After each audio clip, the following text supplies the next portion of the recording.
From inside the State Champs Sports Network studios, this is coverage of the 2020 Michigan Boys Soccer State Finals. I'm Lauren Plant. This program presented by Lawrence Technological University. Show also brought to you by our friends with the Michigan High School Athletic Association. Michigan soccer reporter and aficionado Dan Stickrat will join us at the end of the program to give us his thoughts on the championships. Two sites hosting this year's finals. Let's start with Division 1 and 2 from Comstock Park.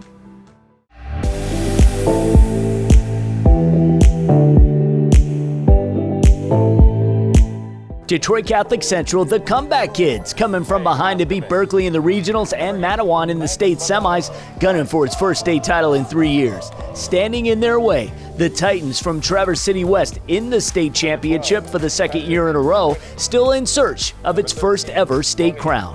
TC West in green got revenge from a year ago when they took down the defending state champs Troy Athens 4-1 to get here. First half action, Colin Blackport, nice work with the ball, but his shot just wide. We were scoreless at the half. The Catholic League champs Shamrocks looking to get on the board in the second. Chad Ewing with the cross, but a handball in the box by Traverse City West. That led to a penalty kick. The senior midfielder and captain Jack Luker with the honors back in the net. 1-0 CC. Shamrocks looking to increase their lead a few minutes later. Ball gets on the foot of Lando Lodato, but Traverse City West netminder Blade Cold Flesh just gets a hand on it, kept it a one-goal game. 6 minutes to go. Titans with the opportunity on the penalty kick. Colin Blackboard scores his 20th of the campaign. We were knotted up as we headed into overtime. In the extra session, a yellow card called on TC West in the box, so another penalty kick in store for the Shamrocks, and who else? Luker netting it for his second goal of the game, and just like 2017, Detroit Catholic Central wins the state title on a penalty kick, 2-1 the final. It's a great feeling. You dream of moments like this. Ever since I was a freshman, and when I saw the team, when I was a freshman, we won the state title, and it's always been a goal of ours as a group, and it just feels amazing to finally get back here and do the job.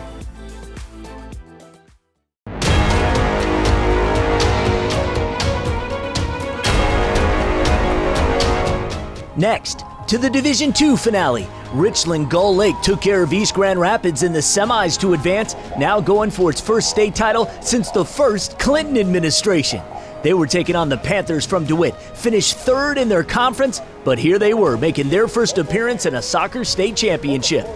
Gull Lake with unfinished business. First half, good scoring opportunity. The senior Ronnie Silamani, the look on net, but denied by DeWitt's Patrick Woodbury. Silamani, one of the best players in the state, 2 summers ago turned down the chance to play for an academy team in Europe to stay at Gull Lake. Here with another chance, but his shot just wide. It was scoreless at the half. Early in the second half, Gull Lake on the move again. Ball gets out to Silamani, but it's cut off by Woodbury. It remained a 0-0 ball game as we headed into overtime. The Blue Devils outshot DeWitt 27-6, finally cracked the scoreboard, and it's that man Silamani getting it in the back of the net. 22nd goal on the season. Richland Gull Lake hangs on to win 1-0 for its first soccer state title in 27 years. This is what we've been working for the whole season. This is the last game. This is the longest we could have played, and we managed to do that. So we're all very happy. We want to go and celebrate and have fun with our families. 1993 was the last time we've done this, and ever since we lost against Coldwater last year, this has been a motivating factor for us to get to this point, to have an opportunity to play for a state championship. And the boys just kept the resolve going, the maturity of this team, the chemistry showed tonight, and we're so excited to have a state championship back here. Did you record an unbelievable touchdown, a game-winning goal, or just a proud parent moment? Then we want your clip. Upload your video to the brand new State Champs Network app so we can feature it on one of our shows and give your player, team, and school the recognition they deserve. All it takes is just a few easy clicks, and every clip that is submitted will automatically be eligible for prizes. Download the State Champs Network app today for iPhone and Android devices.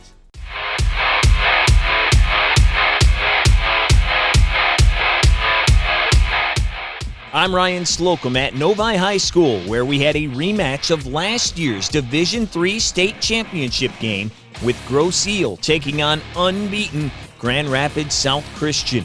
No score early in the first. The defending champion Red Devils on the move. Ali Khalid looking for Spencer Polgar, but Nick Sheppers is there to keep zeros on the board. Then in the 14th minute, Sailors Jr. Cole Hatanga takes it away. He has a clear shot from 15, but Hayden Watson gets a mitt on it for one of his 7 saves. Fast forward 10 minutes to play before the half. Levi DeRuiter sends it in. The ball is free in front of the net, and Watson lands on it, so they were scoreless at halftime. 10 minutes into the second, Bosch Tanyi with a great chance. Take another look at it. This ball clangs between the net and the goalpost. Wouldn't stay that way for long, though. Less than 3 minutes later, Khalid finds Tanyi on the run. He won't be stopped from there, burying his 49th goal of the season, which was the only goal of the game. Grosse Ile beats Grand Rapids South Christian 1-0 to win back-to-back Division III state championships. You guys graduated 8 starters. Yeah, I mean, last year, as you said, eight starters. It was tough in the beginning of the season. We didn't know who to start and where to start the new players. But as the season went on, it just kept getting better and better, and our team got really good chemistry. And I feel like we recovered basically the same team, even better maybe. 2 in a row. It's everything in the world. Feels amazing. Just feels like the hard work pays off. It's a true statement, and it's a once in a lifetime opportunity. Maybe we'll be here next year and win again.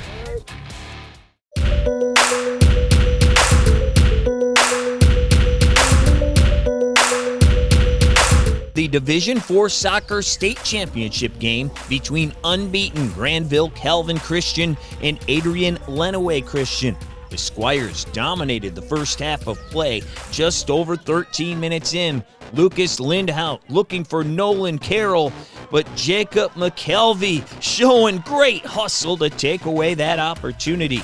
But they would have many more. 19th minute, free kick by Andrew Herringa gets sent to the back of the net off the head of Abraham Vanden Hoek. That gives Calvin Christian a 1-0 lead at the break. It stayed that way until the 42nd minute. Gabe Henley fires with the left foot, just trickles past the keeper, and we have a brand new game tied at 1 apiece. The Squires had a number of chances to move back in front after that, including this. With just over 2 minutes to play in the game, Herringa and Jake DeYoung are there, but the ball does not go in. It looked like this one was bound for overtime, but with just 22 ticks on the clock, Francisco Cabrera centers to Henley, and that would do it. Adrian Lenawee Christian beats Calvin Christian 2-1 to win its first state title in school history.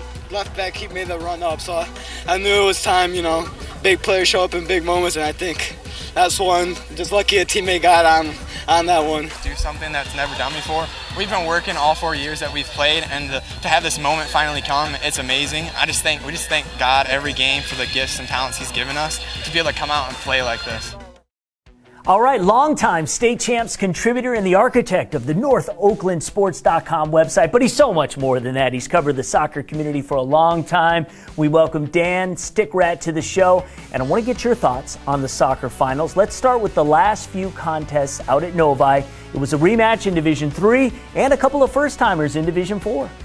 Yeah, Grosse Ile, it's the 4th time they've been there in less than 20 years, but 3 state trips to state finals. Grand Rapids South Christian actually controlled play for at least the first half. Grosse Ile got in track the second half. Bosch Tanyi scored the game winner with about 26 minutes left. Exceptional career. It was funny because last year he played behind 6 all-state players that Grosse Ile graduated. The kid stepped up, one of only 3 returning starters on the Grosse Ile squad, and led them to the state championship. So 3 straight appearances, you don't see that too often in high school sports. And it was a good story in Division IV, seeing those teams get there. Yeah, first time they've ever met, first time those 2 teams ever played. One of those strange things where Granville Calvin Christian actually was peppering the net in the last 25 minutes, couldn't seem to break the line, and a long serve out of the back, down on the corner, just on the end line, crosses it over. Kid scores with 22 seconds left. You can't ask for any more flair from the dramatic than that. Absolutely. Let's move over to Division I and II. Took overtime to find a champion in II and a great undefeated run in Division I. Yeah, Detroit Catholic Central, second time in 4 years they've claimed it. Division I, the last several years, there's been 25, 30 schools when you enter the state tournament saying this team could play in the Final Four. You looked at the Final Four, 4 of those teams were in the top 5 of the MPR rankings.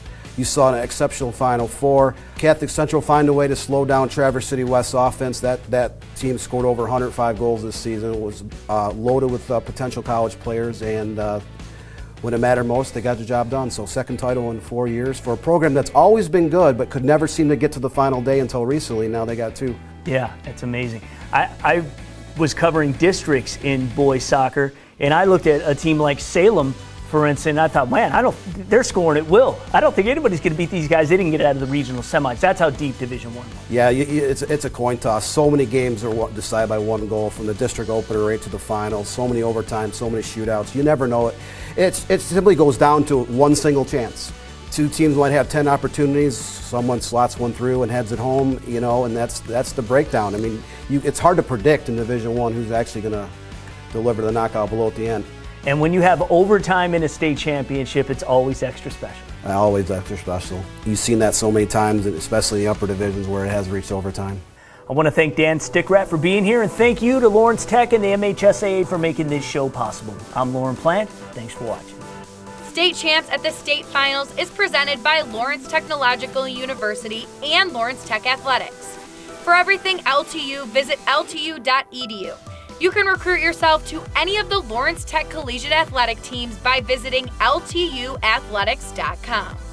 Also brought to you by the Michigan High School Athletic Association, promoting the value and values of educational athletics. The Michigan Army National Guard, a proud partner of the MHSAA.